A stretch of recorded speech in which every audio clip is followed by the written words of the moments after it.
Sering banget lupa, tapi bukan karena pikun atau amnesia. Udah coba macam-macam kegiatan, tapi masih nggak tahu biasanya apa. Tes minat bakat juga rasanya masih kurang. Lama-lama malah bikin kepikiran, dan gak jarang sampai stres mikirin masa depan. Jadi gak bisa ngekspresin diri karena takut banget sama pandangan orang lain. Takut gak cocok lah, takut dijudge.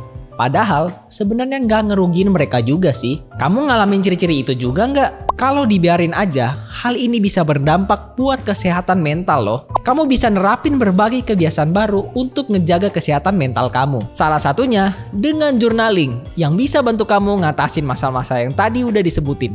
Nah, video kali ini kita akan membahas berbagai hal tentang journaling. Mulai dari dasar sampai cara bikin jurnal yang gak mainstream.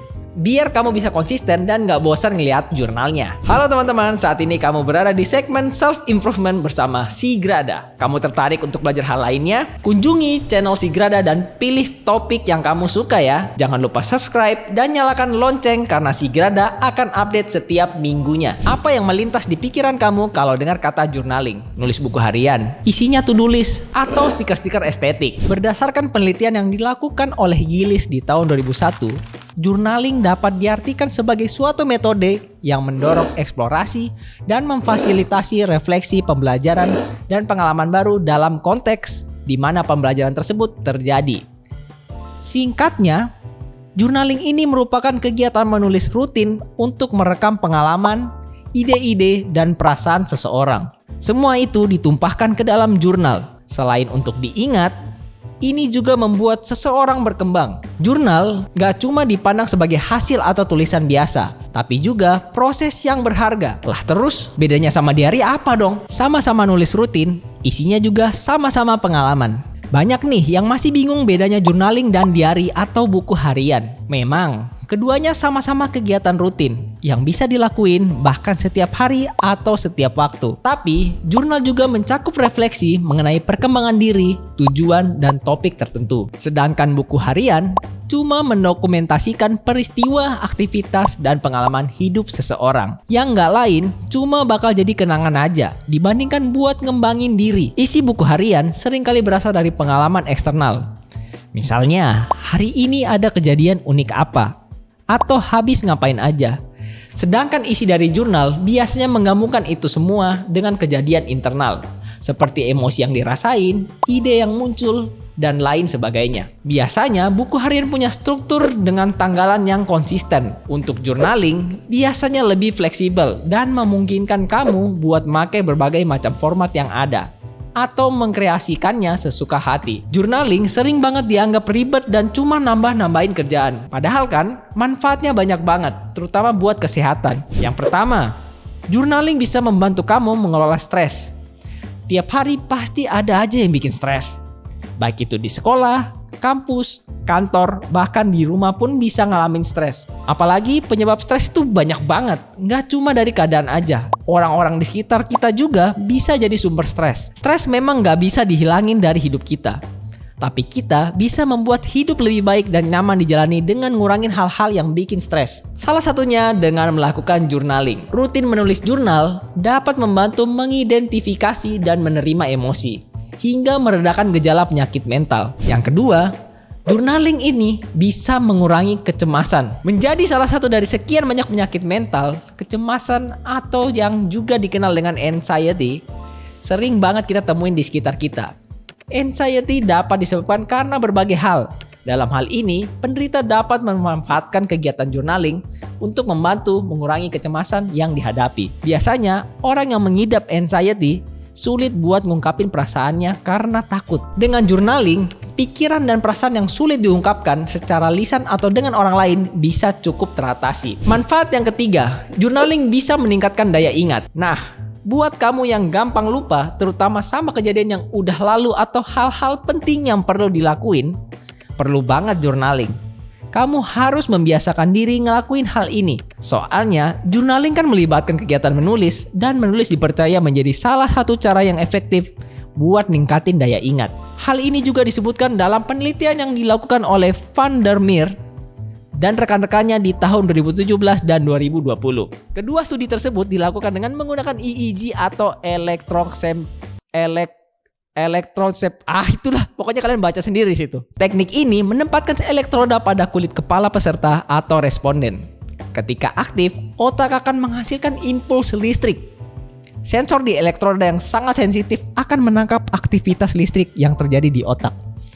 Lalu, tulisan tangan memberi otak lebih banyak impuls untuk memberikan ingatan. Hasil penelitian tersebut menunjukkan bahwa otak pada orang dewasa muda dan anak-anak jauh lebih aktif saat menulis dengan tangan daripada mengetik di keyboard. Next, yang keempat, journaling bisa meluapkan emosi dan memperbaiki mood. Seringkali kita ngerasa stres dan pusing ngurusin banyak hal di dunia ini.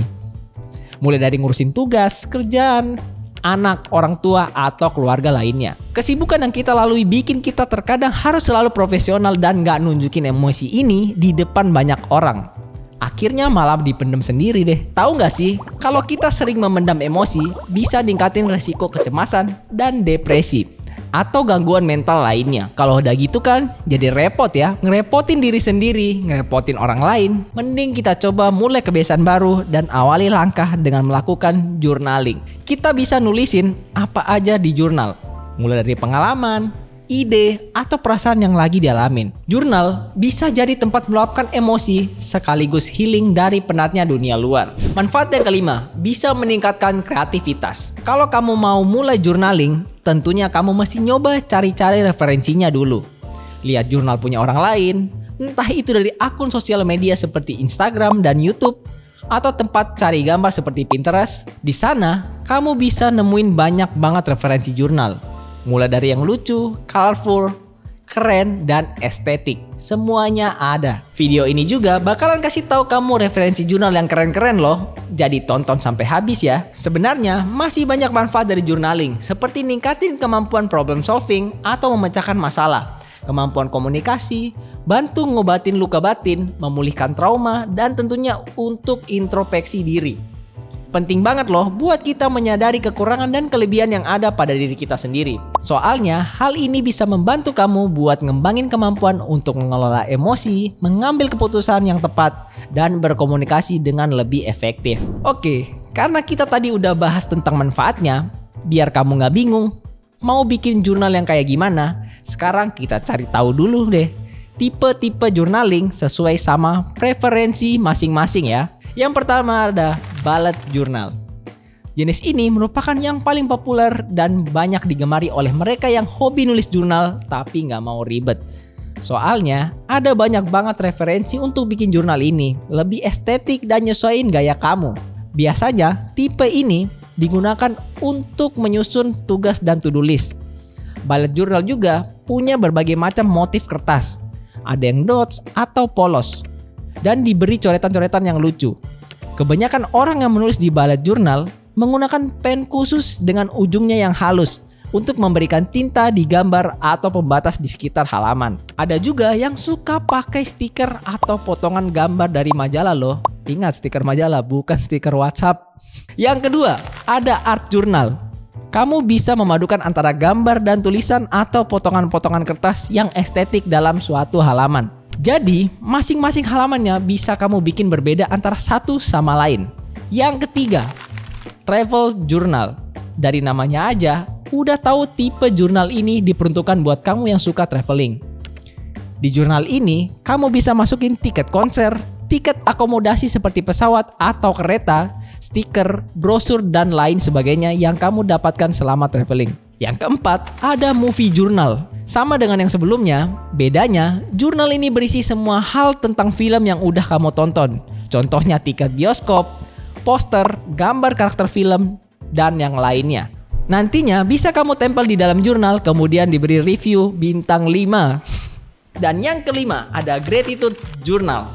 Jurnal ini memungkinkan kamu buat nulis apapun yang bikin kamu bersyukur. Jurnal ini biasanya dipenuhi dengan afirmasi positif dan cocok banget buat menjaga kesehatan mental. Setiap pagi atau malam, kamu bisa buka jurnal ini untuk mengawali hari dengan bersyukur. Dari situ, pasti hari-hari yang kamu jalani bakal lebih ringan dan menyenangkan. Ada juga tipe jurnal lainnya yang bisa menyesuaikan hobi kamu. Contohnya garden journal atau food journal, juga bisa chef journal, dan lain sebagainya. Maaf. Kamu lebih suka bikin jurnal yang kayak gimana nih? Kalau kamu udah nentuin tipe jurnal apa yang mau dibuat, selanjutnya kamu harus nentuin waktu rutin untuk journaling. Biar apa? Biar biur. Tentu tidak dong, biar kamu tuh konsisten. Sesuaikan waktu sama kesibukan kamu ya. Ini juga bisa membantu kamu buat nulis di hari apapun, kapanpun, dan dimanapun. Karena mungkin akan ada hari-hari di mana kamu ngerasa nggak ada inspirasi. Tapi dengan menetapkan jadwal dan kebiasaan rutin, bakal mendorong kamu untuk tetap menulis. Next, nggak usah mikirin pandangan orang lain. Kamu perlu jujur terhadap diri kamu sendiri. Toh, jurnal ini juga dibuat untuk diri kamu sendiri dan bukan untuk dipamerin ke orang lain. Ya, kecuali kalau kamu mau jadi journaling influencer. Dalam menulis jurnal, nggak ada yang namanya benar atau salah. Jadi yakin aja dan tulis apapun yang ada di pikiran kamu ya. Kemudian, kamu harus realistis. Emang sih, ngelihat orang-orang bikin jurnal kok pada bagus-bagus ya.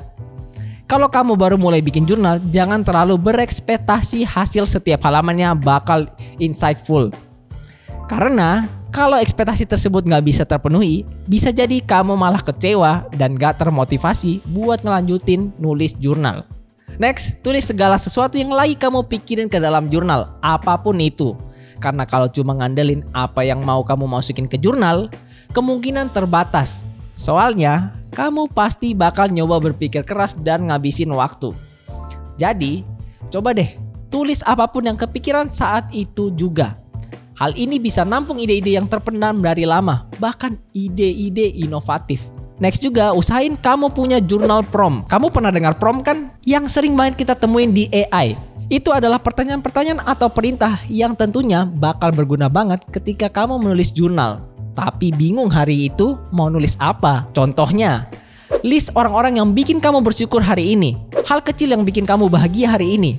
Atau pertanyaan-pertanyaan lainnya. Dan yang terakhir, jurnal itu isinya nggak harus tulisan doang. Kamu bisa mendesain jurnal dengan berbagai hal seperti potongan gambar, stiker, tiket, brosur, dan lainnya. Ini bisa meningkatkan kreativitas kamu. Bingung cari referensi buat ngedesain jurnal? Ini nih.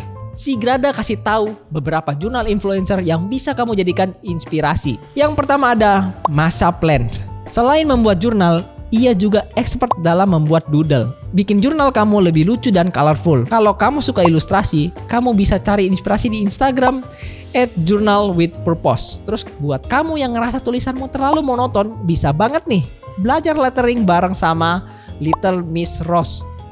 Betul kan bacanya begitu? Ada juga loh jurnal yang pakai watercolor. Kamu bisa cari inspirasinya di Instagram @littlecoffeefox. Atau kamu cuma pengen nyari objek-objek buat ngisi white space di jurnalmu, kamu bisa cek Instagram @plants.blossom. Di sana, kamu bisa temuin berbagai macam kategori dari objek ilustrasi di dalamnya yang pastinya estetik dan menarik banget. Nah, itu dia segala hal tentang journaling. Kamu udah siap belum buat mulai journaling? Your future depend on what you do today. Jangan lupa cek topik lainnya di Si Grada ya. Terima kasih sudah menonton dan sampai jumpa di video berikutnya.